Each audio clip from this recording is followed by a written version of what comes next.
Are you coming to the tree where they strung up a man, the same murder three? Strange things did happen here, no stranger would it be if we met at midnight in the hanging tree. The following is an excerpt from the Laredo Paranormal Research Society. We don't all see the light. As reported by a second registered nurse.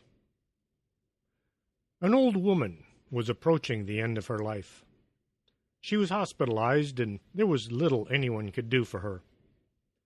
The nurses did their best to see to it she was as comfortable in her last days, checking on her more often than required.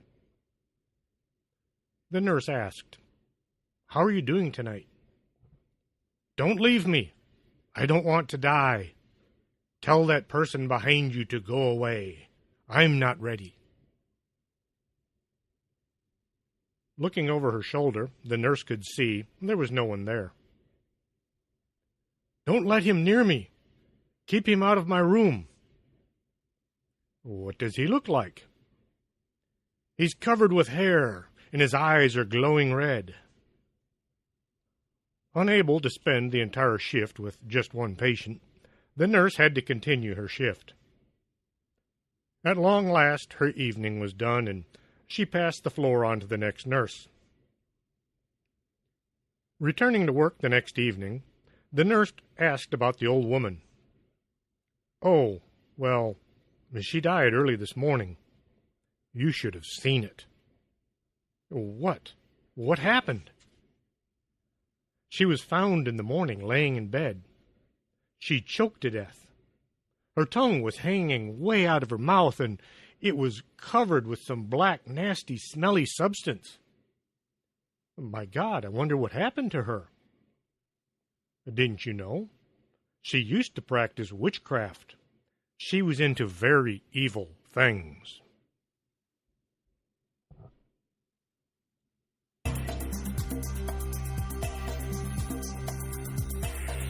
Did you hear a bump in the night and you think it just might be a ghost? Contact the Laredo Paranormal Research Society at laredoparanormal@hotmail.com. That's the LPRS for all your otherworldly needs.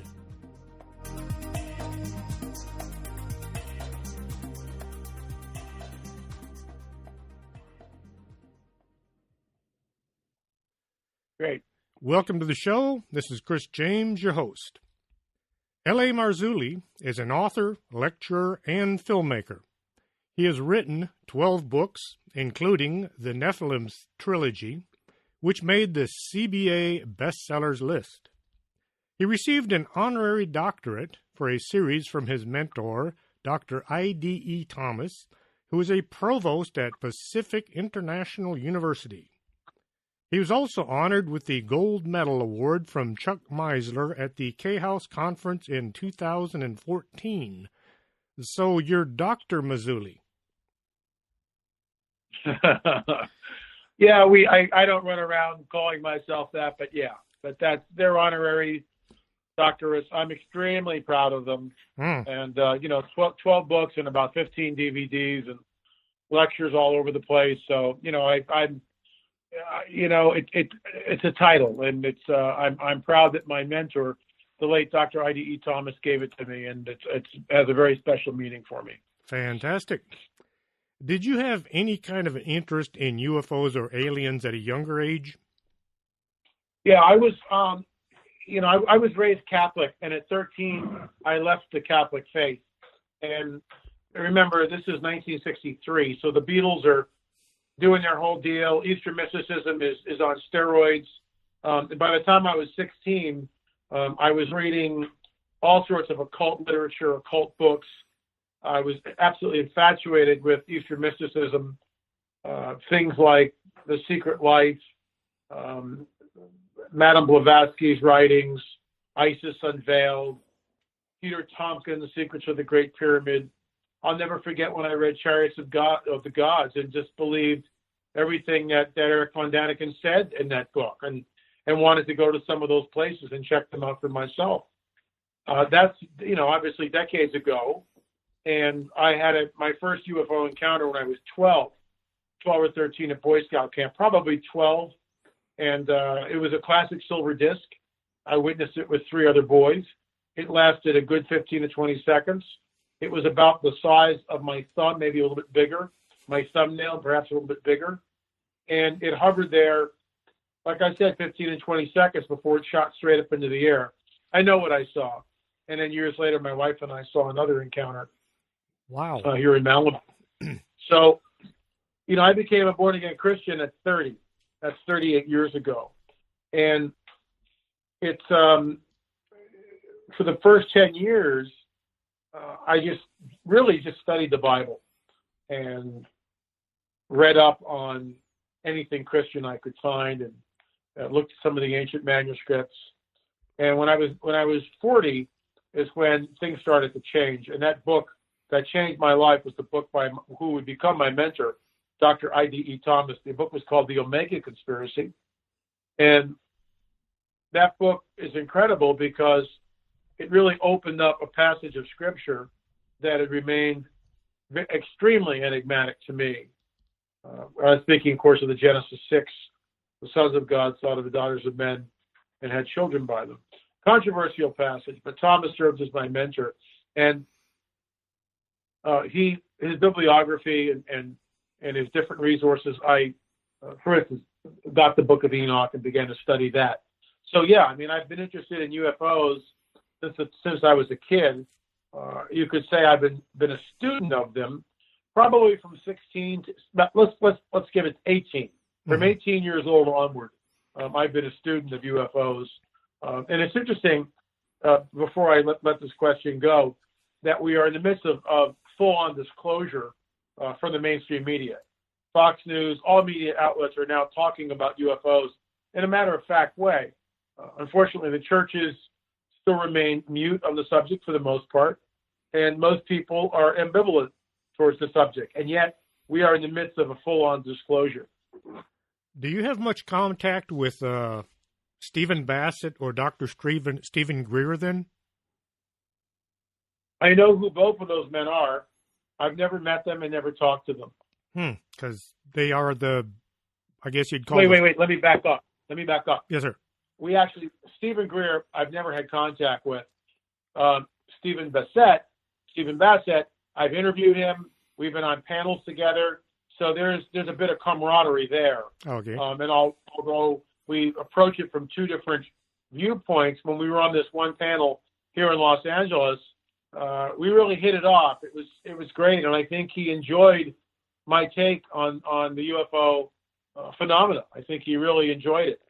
So that was really good, and I've lost touch with him. I saw him about maybe a year and a half, 2 years ago.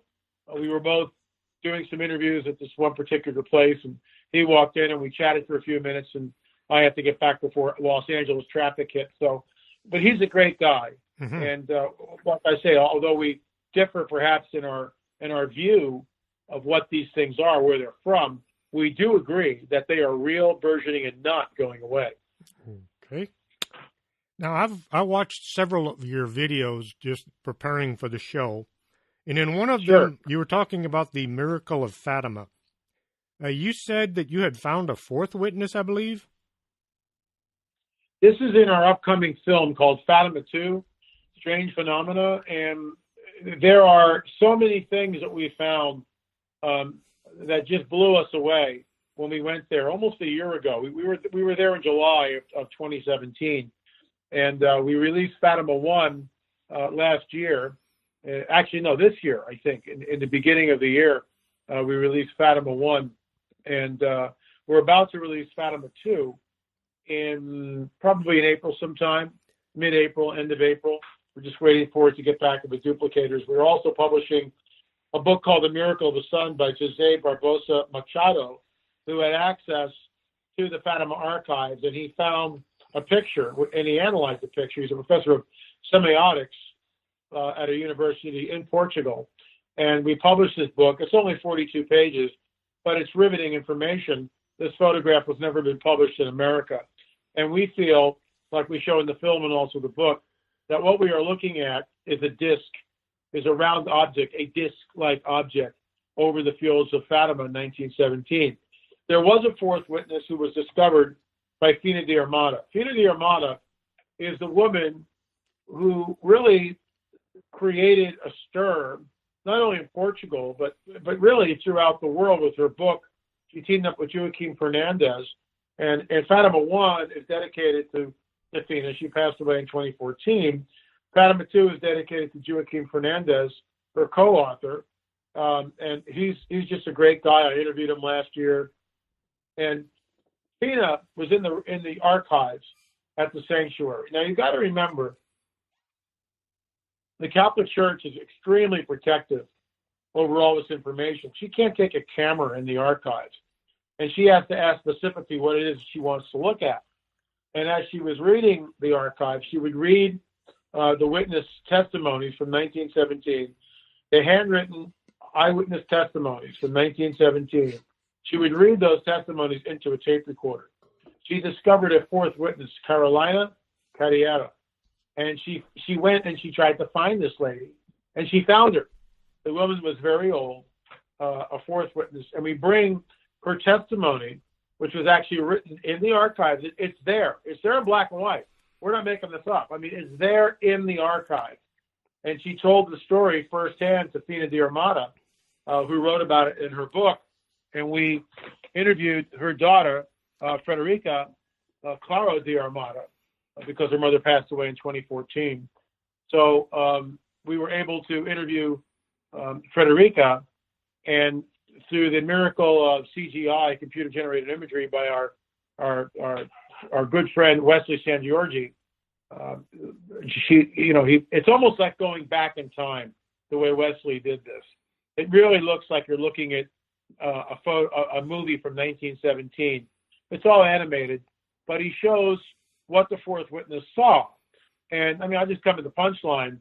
The fourth witness, Carolina Carriera, is out in the field tending the cattle, tending the sheep. And all of a sudden, there's a tree in front of her, and there's like a stone circle around the tree, and there's this blonde-haired entity, blonde-haired boy or a girl. She couldn't ascertain whether it was a boy or a girl. Long blonde hair, could have been either. She wasn't sure, laughing and singing. And this is the same tree that the apparition, so-called apparition, would eventually appear over to the three children, Lucia, Francisco, and Jacinta. And so she hears a voice in her head. Carolina hears a voice in her head telling, come. And she's afraid, so she doesn't go there. And she looks back at the sheep, and they're like paralyzed. And she looks back to where the child was. The child's no longer on the ground. It's floating above the tree. And need I say more? Wow. Carolina is very frightened at this point, and she leaves. So the whole Fatima narrative that we discovered as we went there is a far cry from the official records that, or let me put it this way, the reconstructed story that we have today, 101 years later. We sourced all the material for the film from the original 1917 records. That's what we drew from, not 28 or 34 or 53 or whatever. We drew everything from the 1917 records, and these are the handwritten records by Father Fiera, the parish priest, who interrogated the witnesses and wrote them all down in longhand. I mean, this is what this guy did for basically 6 months, and even afterwards, and then presented those handwritten documents to Father Formigao, who then, presented them officially, and then Father Fiera just disappears. He falls off the face of the earth. We've tried to track him down, but it's impossible. Did he have family? I'm sure he had family, but whether they were alive today or not, any relatives or not, we have no idea. But he just falls off the earth. He just falls away from the scene, which of course is absolutely fascinating. So That's the fourth witness. That's all in the film. There's a lot of very strange phenomena that happened in Fatima. That's not part of the official record. Most people don't know it, including the so-called secrets that were given to the children. Well, again, Lucia is taken when she's 18 and put into a convent, and she's given a vow of silence, and she can't talk to outsiders. So this is like now, it's 11 years after the Fatima apparition. So Lucia is now 22 years old. She's been in the convent for like 3 or 4 years. That's when the secrets emerge, 1928. In the original testimony of 1917, there are no secrets. There's never a mention of Russia or anything else. In my opinion, this is all a confabulation. It's all constructed. But here's the deal. I didn't talk about that in the film. I left two things out of the film. We didn't go after who the entity was. We didn't attack people's belief system. If people want to believe it was Mary of the Bible, that's their business, and we're not going to argue with them. If people want to believe that the secrets in Fatima are real, believe what you want to believe. My research tells me that it was not Mary of the Bible and that there were no secrets. It was another entity that appeared. And in fact, when the entity was asked, "Who are you?" she just said, "I'm from the sky." That's what she said. She never stated her name to the children. So there's a caveat that I stated in the beginning of the film, Fatima, Harbinger of Deception, and then later on in the close of Fatima II, I say, look, we're not going to disparage people's belief. Believe what you want to believe. So the film is not an attack on the Marian apparitions that happened at Fatima. If people want to believe that Mary appeared there, knock yourself out. I don't think it was Mary. That's why the film was entitled "The Harbinger of Deception." But we don't attack that, and I don't attack Lucia individually after she was cloistered as a nun. We don't go there. All we do is go after two things. In the first film, we show that the miracle of the sun could not have been the sun. First of all, the sun didn't move from its place in the solar system. End of story. In the second film, we talk about the strange phenomena that happened in Fatima during what's called the flyby, when this disc-like object flew over the crowd, less than 100 feet over the heads of the people. And people who were there describe it as a dull silver disc. Need I say more? How can people get a copy of this video?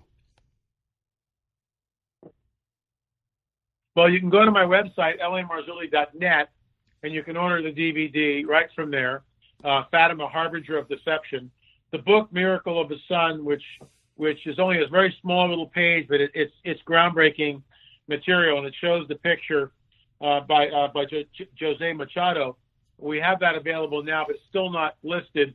And once we get the DVD, we'll be offering Fatima II, Miracle of the Sun book, and also a lecture, a DVD, about an hour-long lecture that I did on Fatima last year. The DVD, my lecture will be free, so all that will be basically $30, and you can have all three offerings. So that's not available yet, but it will be at lamarzulli.net, lamarzulli.net, and that'll probably be available around the 10th. I'll put a link to your website on my Facebook page as soon as the show is out. Thank you. What is PP&S for the audience? PPS is our weekly show, Politics, Prophecy, and the Supernatural Report. It is strictly a video. It is on YouTube. I do two YouTube shows a week. One is an hour long called Acceleration Radio, and that's on my YouTube channel, A Marzulli. The other one is PPS Report, Politics, Prophecy, and the Supernatural Report. PPS Report also on the same YouTube channel, A Marzulli. You showed a photo from Roswell of a UFO that it looked exactly like a cloud. Now, wouldn't that be the best kind of a camouflage if you're going to be hanging around up in the sky? Absolutely. This was given to me about a month ago, maybe a little bit longer than that, by a woman who snapped the photograph right in Roswell, New Mexico. And it's very, very obvious that while it looks like a cloud, it has a very definitive edge all the way around it. And this is how UFOs, they cloak themselves in clouds. In fact, in Fatima II, we have a witness here in the States, in Texas, that saw a UFO materialize and then hide itself, go into a cloud and never come out. And he comes on the record and states that. The reason why we use that in the film is because the eyewitnesses talk about it's been raining all day, the clouds go away, the sun is there. Then a cloud moves in front of the sun, and from the cloud comes the silver disc, which begins to spin wildly, fall to the earth, and it does this 3 times before it does what's known as the flyby. This where it passes very low over the heads of the people. That's when it destroyed all the vehicles and set things on fire? Correct. That's what's amazing about it. I mean, that's when people's clothes were dry. Some people had skin burns. The hoods of automobiles flew open. Windshields were cracked, shattered. Gasoline spontaneously combusted. It doesn't sound like a good thing to me. I mean, in fact, people were absolutely terrified when they saw this. And we've got numerous people in the film that talk about the crowd and people being terrified. So it just gives you an idea. Again, the official narrative is completely different than what we uncovered. Completely different. Could you tell the listeners about Colonel Hill? This is in our other film, and the overarching series is called the Watchmen Chronicles series. And this is our first offering in that series. It's called, In Their Own Words, UFOs Are Real. I traveled around the country and I interviewed people who had experiences with UFOs, sleep paralysis, abductions, hybrid beings, orbs. We run the whole gamut of the UFO phenomena in their own words, UFOs Are Real. That film was about 1 hour and 37 minutes long. It's extremely detailed. And as luck would have it, these people reached out to us on another matter. And in the course of conversing with them, the woman told us that she had a story about Roswell. So I called her and got the story. And the backstory on this is absolutely incredible. This woman and her husband, first of all, are pastors, Jim and Carolyn Rankin. And Carolyn, in particular, one of the things that she does, one of her businesses, is to liquidate the estates of people who are basically at the end of their lives. And so she was working for a man by the name of Colonel Hill. And Colonel Hill was OSS, World War II, which is the forerunner of the CIA. Colonel Hill was stationed at Dallas, Fort Worth, when the Roswell incident happened. Carolyn asked Colonel Hill, was Roswell real? Was it a weather balloon? And he stated on the record that it was no weather balloon. And then she asked, well, what was it? And he begins to tell her a story. And that story, we interviewed her and her husband in the film, and they tell the story. And he was flown from Dallas, Fort Worth to Roswell, New Mexico, probably within 48 to 72 hours after the event. And that event, of course, was when Jesse Marcel Sr. broadcasted that the Army had recovered a flying disc. And then 24 hours later, it was redacted. And Marcel Sr. is made to look like a fool because General Ramey says it was just a weather balloon. Somehow, Marcel Sr. mistook the wreckage as a weather balloon. First of all, I interviewed Dr. Jesse Marcel Jr., who stated on the record he was 12, 13 years old when this happened. And his father came home with a box, woke his mother and himself up around 2 or 3 in the morning, put the contents of the box on the kitchen table, and told them to handle the wreckage and look at this carefully. You'll more than likely never see it again. What you're looking at was material not of this world. To think that Jesse Marcel Sr. would mistake a weather balloon or the wreckage for a weather balloon is an insult to the man's integrity and his intelligence. He was the 509 intelligence officer. I mean, he was around this stuff all day long. And their family, the Marcel family, suffered a lot of abuse after the hit piece that was done on him, basically making him a fall guy and a patsy, stating it was a weather balloon.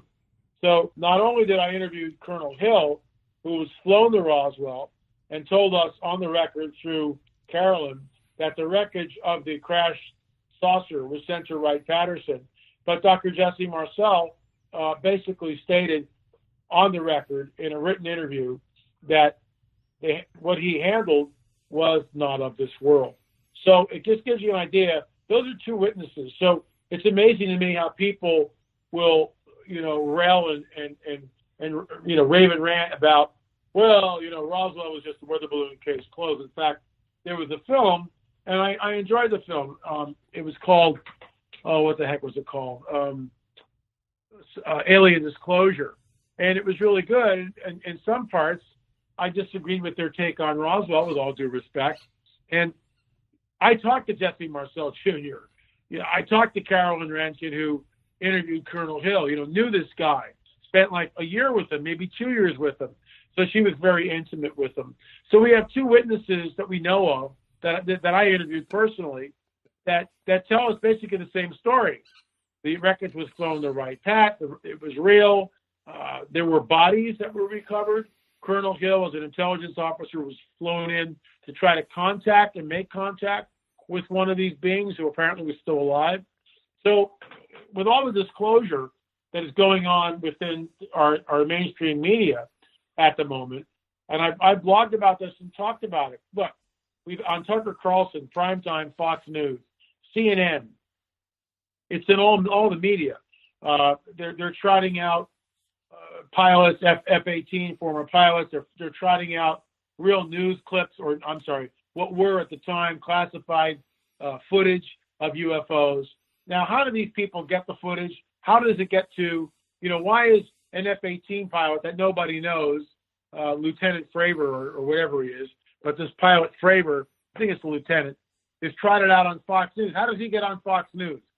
And where does he get the classified footage to even show up and show? This is disclosure.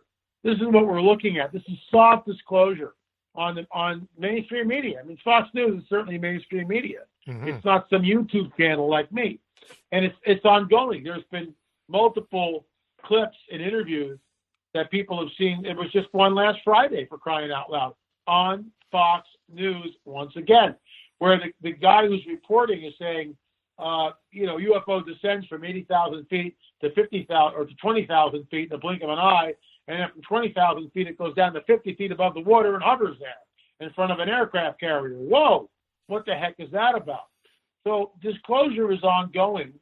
And one of the things that I've stated in my blogs and in interviews, and I'll state it again, what happens when they start showing us film from a debris field from a 1947 Roswell crash?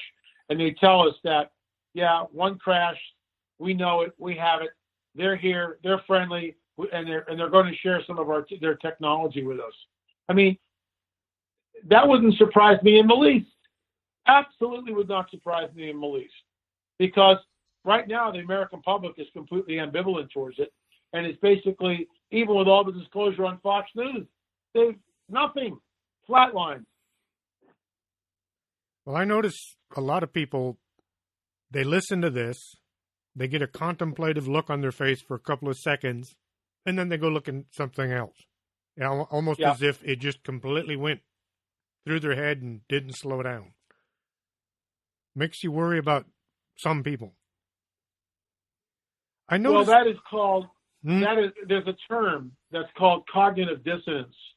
And when a person is hit with something that they don't have anything in their grid, intellectual grid for, then they short circuit. And that's exactly what you're seeing. It's called cognitive dissonance.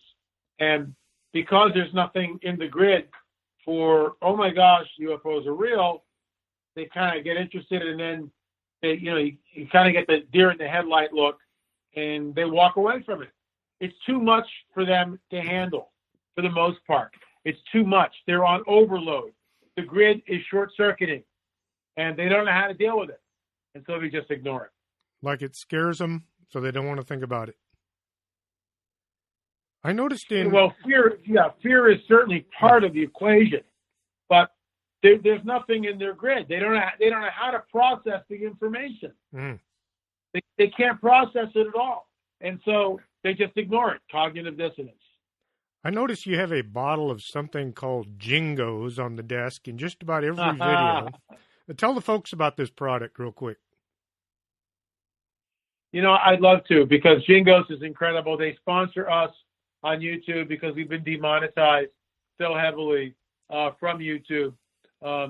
We're making about a sixth of what we used to make in a month off of YouTube. So what's great is our sponsor Jingos sponsors us. And we did a little deal here. I spilled some grape juice on one of my favorite linen pants, but I didn't see the stain, and the stain dried completely. And it was that way for a couple of days. And so we sprayed, we photographed it, did a little video of it, and showed, what the stain looked like. And then we sprayed some Jingos on it and let that soak for a bit and then washed it. Well, after the first washing, the stain was almost gone. So what we did then is we really sprayed the Jingos and let it soak and washed it again. Voila, no more stain. The stuff really works. We've got plenty of testimonies. In order to get it, you go to buyjingos.com. It's not available in the stores. www.buyjingos.com. Buyjingos.com. This stuff really works, and we're going to show the video here fairly soon. Fantastic. Now for something a little different. How about the elongated skulls? Can you give the audience a bit more about them? Well, we did a formal press conference on February 1st, which was really incredible. All 8 people that presented were directly involved in this. I was sort of the team head. What I mean by that is I raised the money, got the donor, found the lab, put these people together. Brian Forrester is the guy that put it on the map, and without Brian, we never would have known about it. But he had videos on YouTube, and we went down to see him, and of course, Senior Juan at the museum in 2013.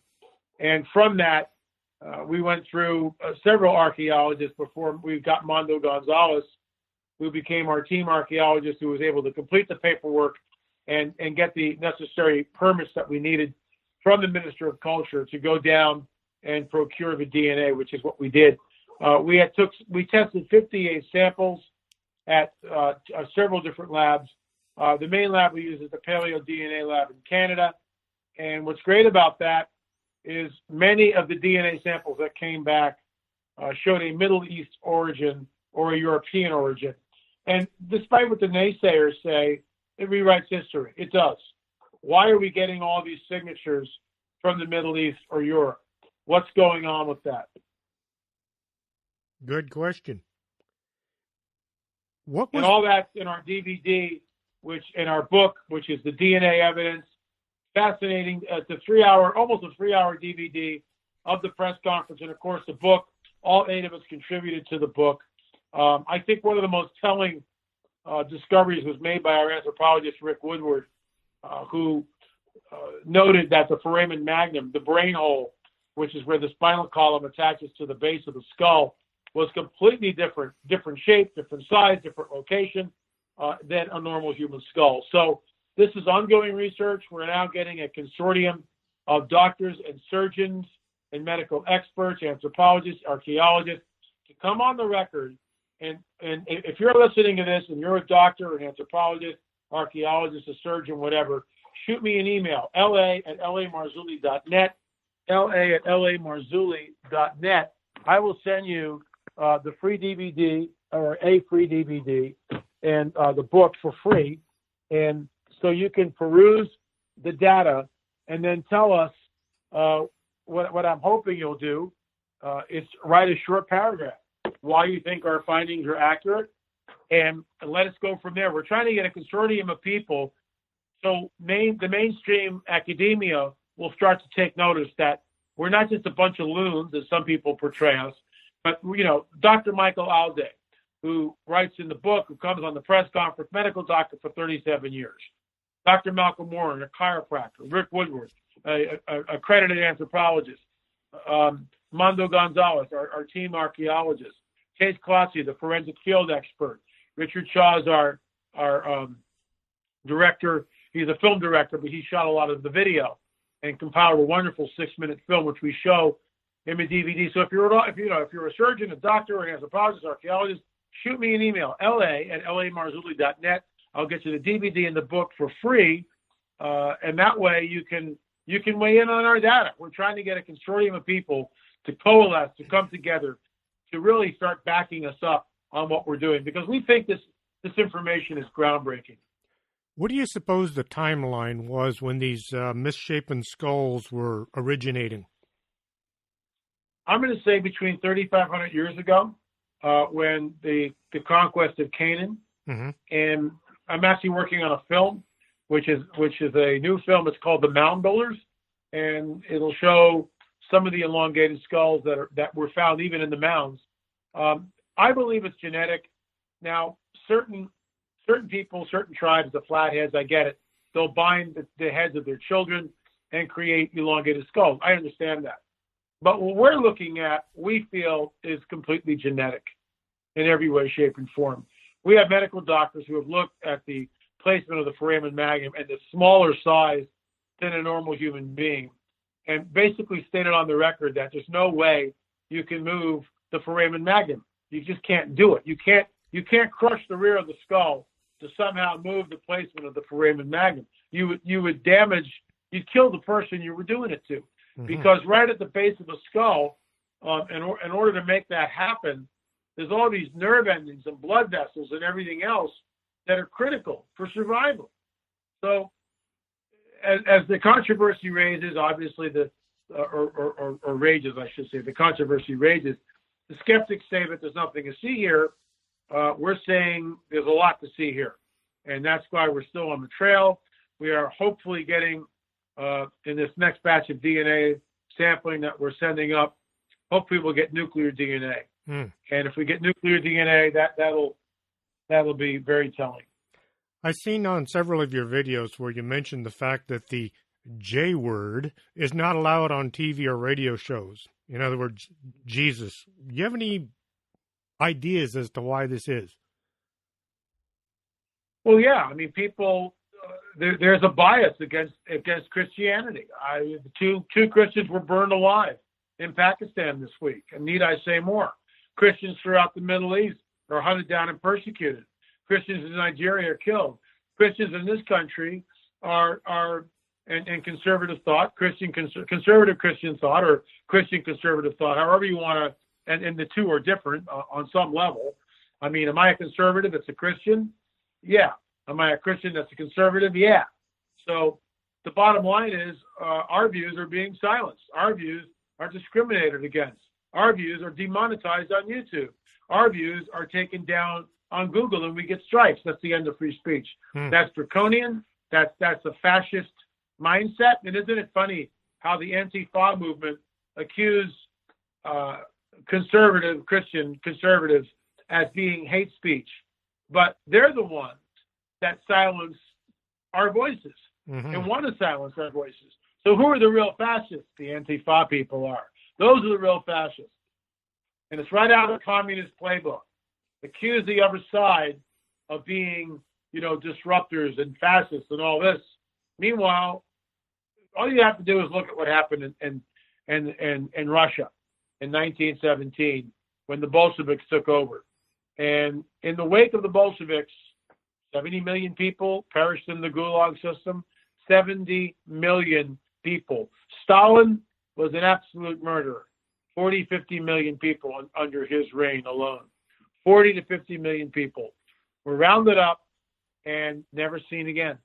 Thank you, Joseph Stalin. May you rot in hell. And I'm sure he's there. The strange thing most people don't have any idea is that Joseph Stalin actually started out working for the Russian secret police, which is the exact same thing that Hitler started out working for the German secret police, and yet they both became the leaders of their countries? Well, in my opinion, both men were satanically anointed by dark forces. There's no doubt about it. Hitler was an occult adept, and for someone to be a mass murderer like Stalin, you're either a psychopath or you're possessed on some level, or both.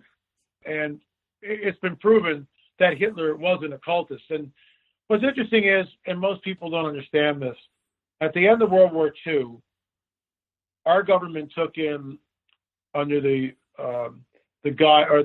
what's called Operation Paperclip, Nazi scientists and Nazi intelligence people. I'm going to put forth that the deep state has been in control of our government since the JFK assassination decades ago in Dallas, and that we have never had a real president since. Ronald Reagan perhaps is the closest thing, and they tried to kill him too, the lone gunman. Always the lone gunman, which is nothing more than a Manchurian candidate, someone that just like Sirhan has no recollection of killing RFK. That's what they do. With Trump, it's a little different. They can't get rid of him. People have awakened. We now have the internet. People aren't buying the official narrative of the Las Vegas shooting. People aren't buying what happened, let's say, at Sandy Hook. So does the deep state, is it controlled by a fourth right? Very possibly. Very, very possibly. The fact that you've got information coming out that the Obama administration, allegedly, the Obama administration, the DNC, the FBI, the Hillary Clinton campaign, were all in collusion to stop Trump. That's unprecedented. That is absolutely unprecedented. And it shows you just how far down the rabbit hole this country really is and how alarming it is. But most people don't care. And meanwhile, we are taxed to death. And they just, the omnibus bill, $1.3 trillion. And so, as Ann Coulter said, this whole thing, we may have bought yet another bill of goods. Trump talked a good game. It's now a year and 3 months into his presidency. There is no wall. The tax cut, I'm not going to see anything in 2017. And that was a full year into his presidency. I never saw, I'm going to pay, it's another year of Obama's taxes. That's what I get. So as a small businessman, it's killing me. That's why businesses are moving and the middle class are exiting California. California is now the 50th worst state to live in. Out of all 50 states, guess who ranks the last? California. It used to be the golden state. Why? You've got 7 or 8 million illegal aliens in this country, and they are illegal, and they need to be deported. End of story. Oh, Marzulli, you're a racist. No. Let's just flip it. How about we take a busload of white guys and go to Mexico City and say, hey, we really like it here. Can we stay? Can we have health insurance? If my baby's born here, it can be an anchor baby. What do you think would happen to us? Oh, we want to vote too. Can we vote here? We want to vote. Are you kidding me? We'd be deported faster than you could say, Mexico. But somehow it's flipped over here. So California's got 7 million illegals. We've got the highest taxes in any state of the union, and people are going enough already. I can't keep any of my money, and you're right, you can't. You can't keep any of your money because you're taking my profit. If I'm paying 40% between state and feds, that's not only my profit. I can't expand my business. I can't do anything. All I'm doing is trying to, and this is all I've done under Obama, is try to get to the next year and hope that we make enough money to offset the onerous tax burdens. We're still here. So, but we owe back taxes. My friend Russ Dizdar owes back taxes. I know a lot of Christian ministries that owe back taxes because of the onerous tax policies under Obama. Anyway, I got to get going. So last question, okay? Okay, doke. Tell the listeners about the nefarious interdimensional entities. Well, you have to have me back for another show. That's a 3-hour conversation. But the nefarious interdimensional entities are, in fact, the fallen angels. And we are seeing them manifest in ways that, in my opinion, are just unbelievable. And thank you very much for coming on the show, sir. Your website, My pleasure. Your website is lamarzulli.com? .net, lamarzulli.net. I see. Okie doke. Thank you, sir. I'll let you go, and thank you very much for coming on the show. Really appreciate it. Thanks for having me. Let's do a rerun soon. Coffee makes the world go round. And around here, we have the Organic Man Coffee Trike. 4501 McPherson, Suite number 9. If you're not looking for coffee, try their tea. It's the best in town. And remember, life is too short to drink bad coffee.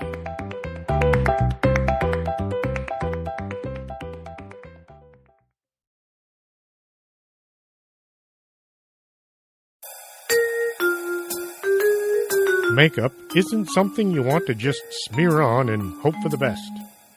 You might come out looking like Lon Chaney. Call Lourdes James, independent beauty consultant, and get a free makeover to see how makeup should be done. 956-723-3019.